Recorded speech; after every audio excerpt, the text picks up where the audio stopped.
Now what we found within the world of otters, Steve looks just like Julia and Mark. Yeah, soft, fuzzy, cute, incredible, you know. Everybody should have one.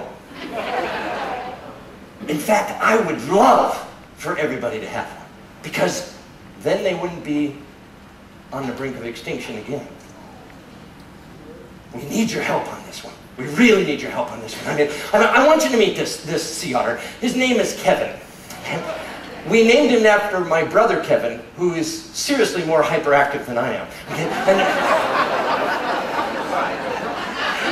You can talk to my mom later about that one, okay? Yeah. Now, Kevin showed up at the Sea Otter wash station up in Seward, and he was drenched with oil. He's 66 pounds worth of oil. He was well on his way to hypothermic shock. I mean, he was just, because they have no body fat. Just like Lark and just like Julia, no body fat. And their fur keeps them warm, and with no insulative value because of the oil coating on the fur, he was well on his way to death. And so what we had to do is we set up a wash station. We actually set up a stripping tub so that we could get the oil off of his fur really fast, okay? And then we set up a rinse tub that was to get all the stripping agents and everything off. And then we set up a blow dryer station over here. Now, there were 17 blow dryers all hooked to one switch, okay? Now, and we grabbed hold of Kevin, okay? And we put him down into the tub, and we didn't use anesthesia because we couldn't tell how much he could tolerate. And, I mean, he's here, he is in shock already, you know? So we just stuck him down into the tub. And then is when we found out sea otters have big teeth. Kevin's going, meow, meow, meow, meow. I've got scars all up and down my arms. And then over into the rinse tub, swish, swish, swish, swish, swish, swish. And then over to the blow dryer station, hit the switch, poof. Turned into a dandelion puff.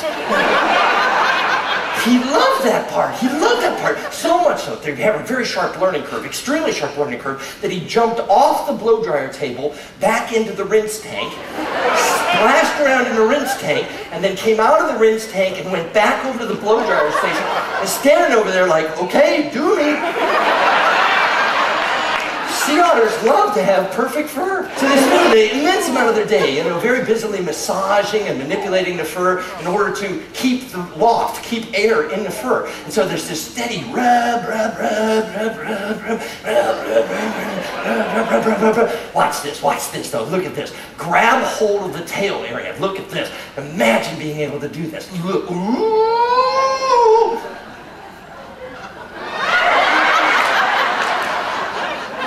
That fur-covered tail is everything to them because that's kind of their rudder and it's kind of their propulsion unit and all sorts of other things. And this, look at her blowing bubbles down inside. Look at this. She's fluffing the fur, blowing bubbles down underneath. They do a lot of this type of behavior and certainly worth watching. And up in the kelp areas, of course, they'll keep themselves rolled up so they don't drift while they're busy doing this cleaning. They spend roughly a third of their day cleaning. That would be the equivalent of you going into the shower at 5 o'clock in the morning and then coming out of the shower at about 10 o'clock in the morning. And the entire time you're in the shower, you're going, is my hair okay? How's my hair doing? And you're just steady, clean, clean, clean, clean, clean. Because this process is life-free to them. But now, we've got some issues. We'll talk more about that as we start to understand otters. One of the things that we noticed about sea otters is that they're related to the mustelidates. In other words, they're related to the weasels, the land-based river otters. But they live 98% of their life in the sea. They spend 98% of their life in the sea. And yet sea otters do not like to get their feet wet. Think about that. You get invited to a swimming pool party and you say, great, but I'm not going to get my hands or feet wet. Yeah, the sea otters, that's their world. I mean, they've got these incredible big flippered feet, you know, that they hang out with. And one of the things that we noticed with those flippered feet is they like to keep the feet up and out of the water, okay? So they'll keep those paws up and out of the water like that because they have next to no fur on the feet or the paws. So if they get wet, they lose heat. So by keeping the feet up and out of the water and using that fur-covered tail to scull along,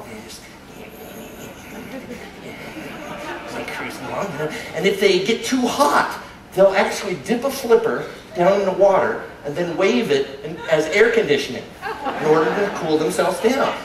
So they keep those paws up and out of the water. But one of the things that we notice is during these cleaning processes, they don't like to get their feet wet even during the cleaning process. And so one of the things that they'll do is they keep the feet up and out of the water and then they roll and put the feet up and out of the water like that. So, and then back. in.